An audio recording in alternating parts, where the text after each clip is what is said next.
আজকে আলোচনা করব হচ্ছে তুলা রাশির মে মাস কেমন যাবে। মে মাসের স্বাস্থ্য কেমন থাকবে, কেরিয়ার কেমন যাবে, বিদ্যার্থীদের কেমন যাবে, লাভ লাইফ কেমন যাবে, ম্যারেড লাইফ কেমন যাবে, বা ভাগ্যই সাথ দেবে কিনা, কেরিয়ারে কেমন যাবে, এই সব কিছু নিয়ে হচ্ছে আজকে আলোচনা করব। তুলা রাশির মে মাস কেমন যাবে। প্রথমেই জেনে নেব গ্রহগুলো কে কে ঘর চেঞ্জ করছে। ফার্স্ট মে হচ্ছে 2024, বিশ্ব রাশিতে হচ্ছে বৃহস্পতিদেব প্রবেশ করছে।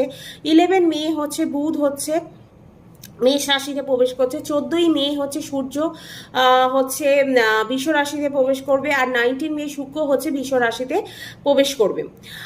তারপর হচ্ছে এবার জেনে নেব তুলা রাশির হচ্ছে চন্দ্রকুণ্ডলী অনুযায়ী আপনার গ্রহ নক্ষত্রগুলো কে কোথায় অবস্থান করছে।